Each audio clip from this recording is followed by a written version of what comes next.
Muy buenas noches. Yo le voy a exponer un poco sobre la educación del siglo XXI bajo la visión de Dixon Baca. Como primer, como primer punto vamos a ver los desafíos de la educación del siglo XXI. Eh, nos plantea la necesidad de un cambio. Esto nos plantea la necesidad de un cambio de paradigma educativo que nos permite avanzar desde una enseñanza centrada en los contenidos, la memorización y la respuesta correcta a un aprendizaje centrado en los saberes. La serie de cambios acelerados que actualmente nos afectan en el hábito social, político, tecnológico y económico son el resultado del desarrollo histórico de procesos, ¿no?, que vienen transformando la sociedad desde siglos anteriores. El sistema educativo juega un rol crucial en los nuevos retos sistémicos a los que nos enfrentamos como comunidad, un desafío colectivo en el que participan gobiernos, ciudadanía, instituciones públicas, privadas y todos los actores de la educación. Como segundo punto, vamos a mencionar un poco sobre la educación del siglo XXI. La educación del siglo XXI está basada en 4 áreas en específicas, las cuales son contenido, habilidades de innovación, habilidades digitales, habilidades de vida. También vamos a hablar de los 4 habilidades de la educación del siglo XXI, cuales son la creatividad, se refiere a la habilidad de innovar y resolver problemas de una manera creativa. Luego tenemos la colaboración, que se refiere a la habilidad de trabajar en equipo de una manera interdisciplinaria. Luego tenemos el pensamiento crítico, es resolver problemas de una manera nueva y con un abordaje distinto. Luego, por último, tenemos la comunicación, que se refiere a la habilidad de compartir ideas, preguntas, soluciones, como usamos la tecnología para comunicarnos lo que hemos desarrollado. Como tercer punto, vamos a hablar un poco sobre los principales autores de la educación, ¿no?, que nos mencionan estos autores acerca de la educación del siglo XXI. Vamos a comenzar con Paulo Freire, ¿no? Este autor plantea un movimiento de educación de base, ¿no?, que se ha llamado método Freire, de la pedagogía liberadora. A través de la alfabetización y la educación popular, el pedagogo brasileño señala la importancia de crear una conciencia colectiva en las masas populares sobre su realidad y sobre la necesidad de una pedagogía de la liberación para llegar a la justicia social. El autor plantea que la educación debe concebirse como una acción cultural dirigida al cambio. El sistema educativo debe ayudar a que el sujeto contribuya al cambio social al prever al educando de los instrumentos contra el desarraigo. Luego vamos a mencionar a Ken Robinson. ¿Qué nos dice Robinson? Nos menciona que el sistema educativo fue diseñado, concebido y estructurado para una época diferente, ¿no? Este sistema actual sigue basándose en estructuras ideológicas heredadas del siglo anteriores. Hay que evolucionar, nos menciona, hacia una inclusión de propuestas creativas, ya que no se sabe cómo evolucionará hacia la inclusión de aquí, digamos, de aquí a 10 años no se sabe cómo vamos a evolucionar. Además, en la sociedad tecnológica es cada vez menos necesaria la mano de obra, que fácilmente pueden ser sustituidas por un ordenador o un robot. La mayoría de las empresas se quejan de que sus empleados no tienen flexibilidad, menciona, capacidad de adaptación, de trabajar en equipo, y es porque fueron formados en una cultura predigital. Luego tenemos a Cristóbal Cobo. Este autor menciona que el principal reto de los educadores del siglo XXI es cautivar a los estudiantes con contenidos relevantes para la coyuntura actual, dado que los jóvenes requieren las capacidades para enfrentar a un mundo en constante cambio, ¿no? También menciona que se habla de una educación integral donde los alumnos deben aprender a aprender. Se habla de aprendizaje participativo, de aprendizaje cooperativo, de aprendizaje por transferencia, de aprendizaje basado en la práctica, en tareas, en proyectos. Él menciona que la clave está en cómo se aprende y no en qué se aprende. Luego tenemos a la UNESCO, ¿no? La UNESCO establece que la educación del siglo XXI se debe basar en 4 grandes aspectos formativos que sustentan la educación de la persona, ¿no? Los llamados pilares de la educación. Estos pilares fueron diferidos como aprender a conocer, aprender a hacer y aprender a convivir con los demás, que son los actualmente que estos pilares de la educación están en nuestro diario vivir, ¿no?, de cada persona. Luego tenemos Sugata Mitra. Él nos menciona que lo que debemos hacer en la educación, que las escuelas aplicamos lo que conocemos, pero en futuro nos concentramos en las grandes cuestiones que aún no sabemos. Se trata de un cambio de paradigma muy positivo, ya que a los estudiantes les encantan las preguntas que aún no tienen respuesta. Sugata Mitra y su percepción sobre la educación. Él menciona algunos aspectos como que hay que apostar por una educación mínimamente invasiva.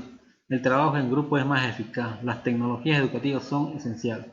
El futuro de la escuela pasa por entornos de aprendizaje autoorganizados.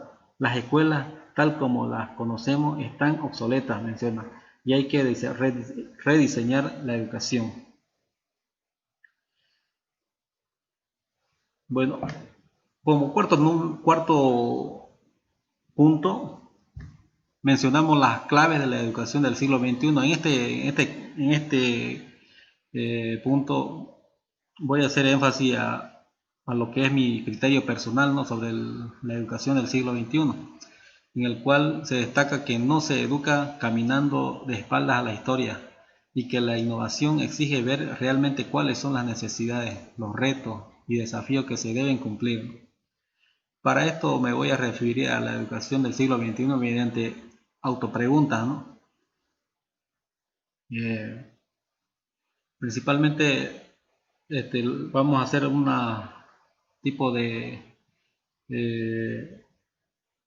autopregunta para referirnos a la educación del siglo XXI.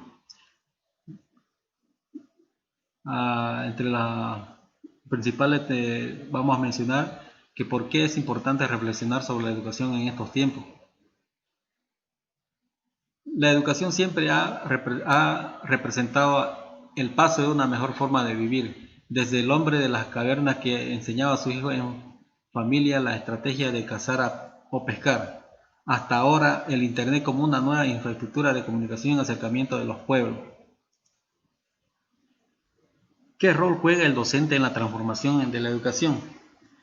El educador es orientador, traza líneas, anima, motiva, propone modelos de vida y promueve las capacidades de cada alumno a explorar y hace relucir las riquezas propias de cada educando. Está siempre listo para agarrar de la mano de quien necesita un soporte, ¿no? Camina al lado de sus estudiantes para comprender sus pasos, ser atento a sus emociones, acompañándolo en los momentos más importantes, ¿no? También tiene que estar actualizado en cuanto a las tecnologías, ¿no?, para brindar clases más dinámicas. Luego tenemos la siguiente pregunta, como ¿cómo se entiende la innovación en el campo educativo? Educar es caminar con la historia, no se educa caminando de espaldas a la historia, eso es retroceso, es morir. Innovar, por tanto, exige ocultar la historia, comprende cuáles son realmente las necesidades, los retos, los desafíos que la persona está llamada a cumplir en un determinado contexto histórico y cultural. Esto significa que educar para la vida, la escuela y el oficio de educar son fuertemente ligados a la vida de los individuos y a sus sociedades. Innovar significa entonces responder con prioridad, competencia y calidad para aportar a la belleza de la humanidad de acuerdo a sus necesidades reales y proyectadas hacia el futuro. ¿Hasta qué punto es importante la tecnología en la revolución? Aprendizaje, ¿cómo aplicarla? Se dice que nuestros niños y adolescentes son nativos digitales. Desde esa perspectiva es importante tener en cuenta la tecnología para su proceso de aprendizaje. En la aplicación de la tecnología hay que crear una verdadera didáctica para hacer que su utilización sea realmente provechosa, ampliando y mejorando los niveles de atención y participación por parte del estudiante. Esto requiere que los explicadores se capaciten adecuadamente, sean auténticos orientadores del uso de la tecnología. En este sentido, una participación importante es la de los padres y madres, estos llamados a controlar los tiempos y la forma de utilización de todo tipo de aparato tecnológico. ¿Cómo lograr las aulas creativas? La temática de creatividad es como una tarea simple pendiente dentro de nuestro quehacer educativo, ¿no? Lamentablemente nos hemos acostumbrado a ciertos niveles de comodidad y estereotipos. Por ejemplo, creemos que un kinder es mejor si un niño aprende a leer y escribir. Eso es falso, ¿no? En esta etapa los niños deben desarrollar otros tipos de habilidades sociales, afectivas, emocionales, psicomotrices, de relación con el entorno. No es bueno someterlos a tareas ajenas a su propio desarrollo evolutivo, ¿no? Cuanto más los niños son felices y hacen cosas agradables a esa edad, tanto mejor responden cuando sean adultos. Necesitamos volver a la escuela un espacio agradable para los estudiantes. ¿Cómo alcanzar la ansiada calidad educativa? Todo pasa por presupuesto.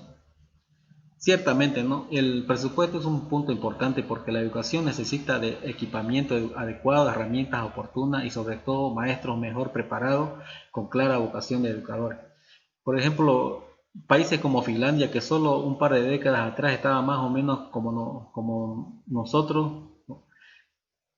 Aquí en Bolivia, la educación en Bolivia, y que ahora están en la cúspide mundial de la calidad educativa, nos sugiere que aportar calidad educativa pasa por una decisión política de los ciudadanos. Ese es un punto muy importante porque cuanto más inversión en la educación, mayor es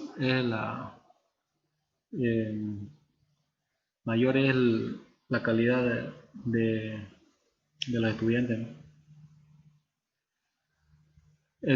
Educación es sinónimo de desarrollo, es verdad, absolutamente no, sí. La humanidad ha desarrollado cada vez nuevos conocimientos y ha logrado mejor calidad de vida a partir de la educación. ¿Cuál es la clave del cambio? Creo profundamente que la clave del cambio está en los educadores. Las reformas recogen paradigmas educativos que muchas veces están de moda, más el cambio verdadero lo hacen las personas que se dedican a educar con pasión. Definir la clave del cambio es educar con pasión. Luego aquí vamos a mostrar el modelo educativo del siglo XXI en un mapa conceptual, ¿no? de los puntos anteriormente mencionados, donde el tema principal es la educación del siglo XXI según Dixon Baca. Este tema lo hemos eh, dividido en 9 conceptos principales, en las cuales vamos a desarrollar cada una de ellas, ¿no? Una es el desafío de la educación del siglo XXI. Luego tenemos la educación del siglo XXI, el cual está conformada por 4 áreas que son el contenido, innovación, habilidades digitales, habilidades de vida. Luego tenemos emplea la educación del siglo XXI, emplea tecnologías capacitadoras con herramientas digitales, ¿no? Que suelen ser las aulas virtuales. ¿Cómo son las aulas del siglo XXI? Deben ser dinámicas como en el mundo en que vivimos, donde se desarrollan culturas propias, hábitos propios, ¿no? ¿Cómo es el alumno del siglo XXI? Debe tener habilidades para trabajar en equipo, tiene que tener pensamiento crítico eh, y preparación para usar la tecnología, que esté preparado para usar la tecnología. Luego tenemos otro concepto que vamos a mencionar que son los principales actores de la educación. Como hemos mencionado anteriormente, lo hemos mencionado a Paulo Freire, que nos dice cambiar el sistema educativo más a una acción cultural, ¿no? Luego tenemos a Ken Robinson, menciona evolucionar hacia propuestas creativas, ¿no? Tenemos a Cristóbal Cobo, él menciona que la clave está en cómo se aprende y no en qué se aprende, ¿no? Por último tenemos a Sugata Mitra, ¿no? Que nos menciona que hay que apostar en una educación invasiva. Luego de la educación del siglo XXI, desarrolla competencias digitales y tecnológicas. En la educación del siglo XXI utiliza habilidades de la educación del siglo XXI. Estas 4 habilidades son la creatividad, colaboración, pensamiento crítico y comunicación. En la educación del siglo XXI, para desarrollar las competencias, debe primero tener en cuenta estos aspectos, ¿no? Estos pilares principalmente. Aprender a conocer, aprender a hacer, aprender a convivir, que es un pilares que nos mencionan la UNESCO. Bueno, eso sería todo mi presentación sobre este modelo educativo basado en el siglo de la educación del siglo XXI. Bueno, muchas gracias.